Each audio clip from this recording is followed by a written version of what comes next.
The book of Amos, chapter 6.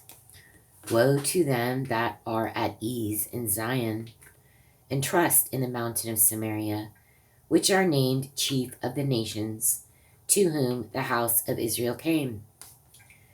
Pass ye unto Calneh, and see, and from thence go ye to Hamath the great. Then go down to Gath of the Philistines. Be they better than these kingdoms,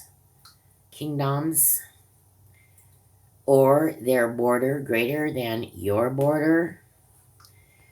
Ye that put far away the evil day, and cause the seat of violence to come near, that lie upon beds of ivory, and stretch themselves upon their couches, and eat the lambs out of the flock, and the calves out of the midst of the stall,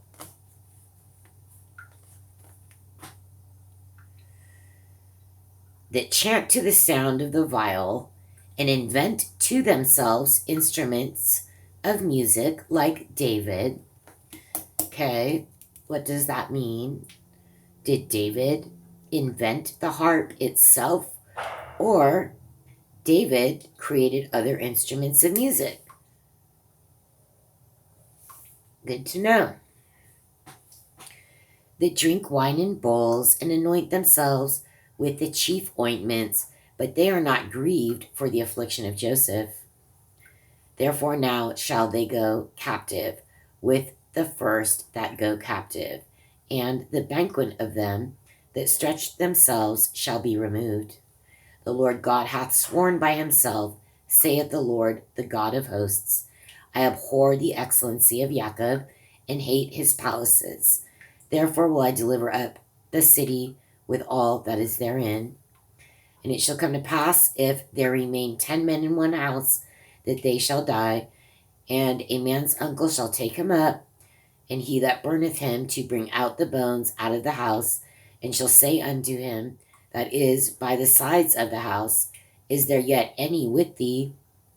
And he shall say, No.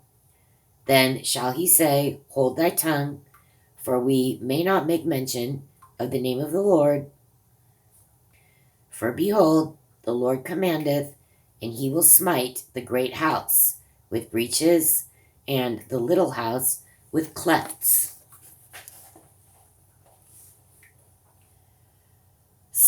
Shall horses run upon the rock? Will one plow there with oxen? For ye have turned judgment into gall, and the fruit of righteousness into hemlock. Ye which rejoice in a thing of naught, which say, Have we not taken to us horns by our own strength? But behold, I will raise up against you a nation, O house of Israel, saith the Lord God of hosts, and they shall afflict you from the entering in of Hamath unto the river of the wilderness. Chapter 7.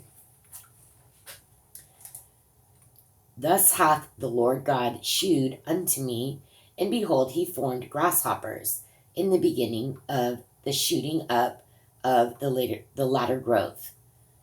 And lo, it was the latter growth after the king's mowings. And it came to pass that when they had made an end of eating the grass of the land, then I said, O Lord God, forgive, I beseech thee, by whom shall Jacob arise? For he is small. The Lord repented for this, it shall not be, saith the Lord. Thus hath the Lord God shewed unto me, and behold, the Lord God called to contend by fire, and it devoured the great deep, and did eat up a part. Then said I, O Lord God, cease, I beseech thee, by whom shall Jacob arise? For he is small. The Lord repented for this also shall not be, saith the Lord God.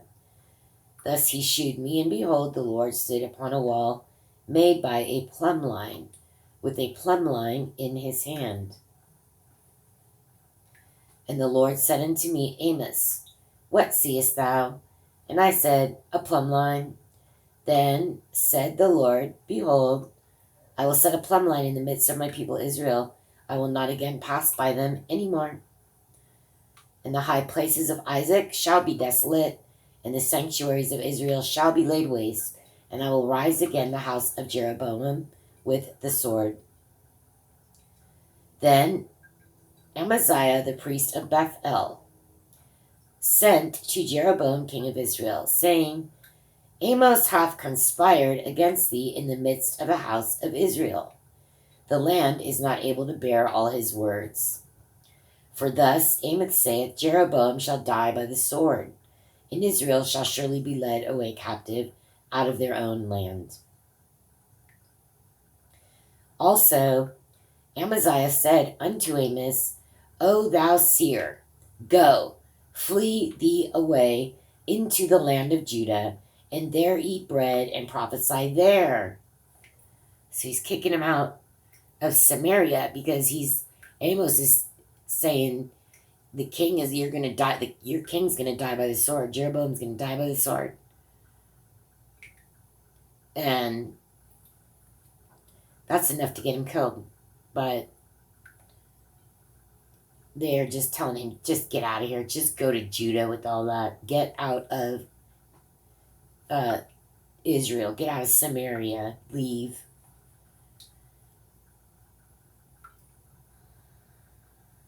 But prophesy not any more at Bethel, for it is the king's chapel, and it is the king's court.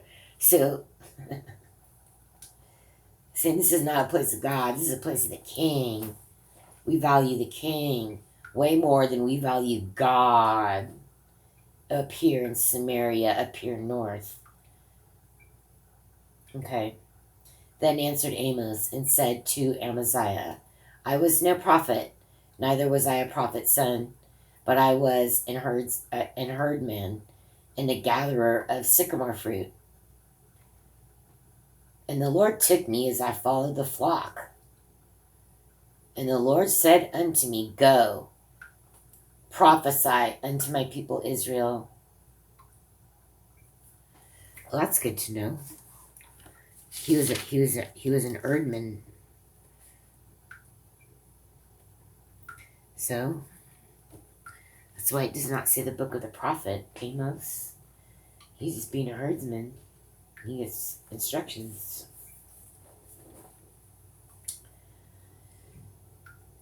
And the Lord took me as I followed the flock. And the Lord said unto me, Go, prophesy unto my people Israel. Now, therefore hear thou the word of the Lord. Thou sayest, Prophesy not against Israel, and drop not thy word against the house of Isaac. Therefore thus saith the Lord, Thy wife shall be an harlot in the city. Oh yeah, was that him? Who did he tell to go get a prostitute is your wife? We just heard that. Who was that? Hosea. Yeah, go take unto thee a wife of whoredoms and children of whoredoms. What? Yeah, so this guy's getting told the same thing. Hosea was told that. Let's read that again. Therefore thus saith the Lord, Thy wife shall be an harlot in the city, and thy sons and thy daughters shall fall by the sword, and thy land shall be divided by line, and thou shalt die in a polluted land. Wow, how'd you like that? This Lord comes and tells you that. And like, by the way, go out and prophesy right now. Right? That's crazy, huh? That's what happened. I read that again. Therefore thus saith the Lord, Thy wife shall be an harlot in the city, and thy sons and thy daughters shall fall by the sword, and thy land shall be divided by line, and thou shalt die in a polluted land. And Israel shall surely go into captivity forth of his land. So, Amos, second prophet, told to go marry a prostitute because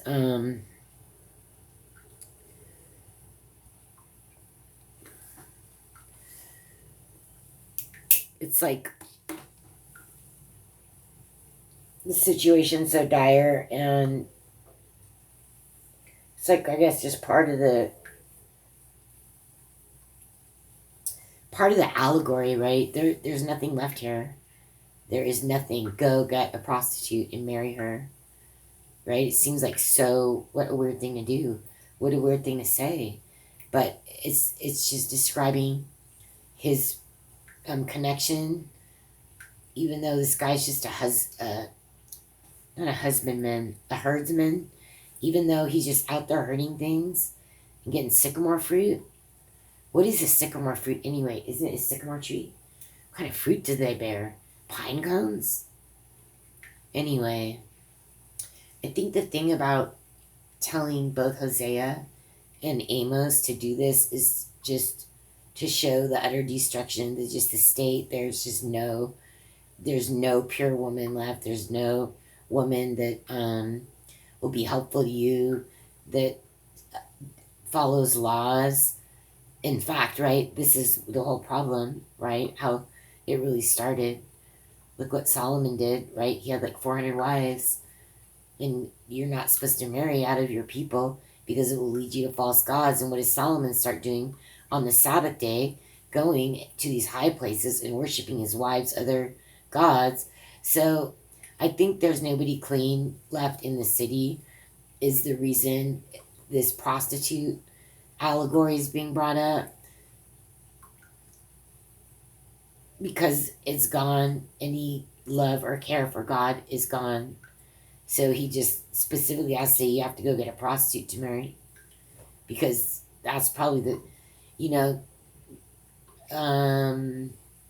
they do have specific qualities, maybe like, I don't know. I don't think he's saying to do it so he can get money, right?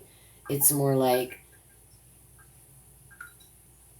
nobody would take her before. She's a total prostitute, but now, actually this is the closest thing to God that we have, because, as a matter of fact, I think maybe the prostitute is the only one that is praying to God a little bit. Because why else would he be saying to take prostitutes? Is it like an allegory of how filthy that just nobody has any prayer in them? No, I don't think so. That's part of it. But the other part is, I actually think that the prostitute is the only one left that is like, whether it be before she goes and does her business, maybe she's like, oh Lord God, protect me, I love you. Whatever, maybe she's the only one doing it. Because that's what I think. These two prostitutes that Hosea and Amos are instructed to marry, these are actually the ones closest to God in like the whole place or something. Right? There's just no women or men left that are not completely defiled and complete abomination. And prostitute is actually the only one that loves me. Maybe that's what he's saying. That's what I think. Unless you got something better to say. And then there's only 2 more chapters, and then Obadiah, Jonah, Micah, Nahum, Habakkuk, Zephaniah, Haggai, Zechariah, and Malachi. And these are all short. Yeah, but I think that prostitute, was it Mary Magdalene? We'll hear about her later in the New Testament. But, yeah, like Aries putting her down. But, like, I think, she's the one washing Jesus' feet. So, yeah. I think it's an allegory of, like, everybody is so defiled and it's done so bad that the prostitute is actually the only hope. Because they are the only one with some generosity of the poor like this in their heart. some generosity to the needy, some type of compassion left. I think that's what's happening with all these prostitutes that he brings up. That Israel and Judah had become so defiled, literally, that the prostitute was the closest thing to God left, because even she has compassion for like children or people not doing good, old man, or like, and that's all that's left. Otherwise, what can you see would be the introduction of these prostitutes. That's all I can think.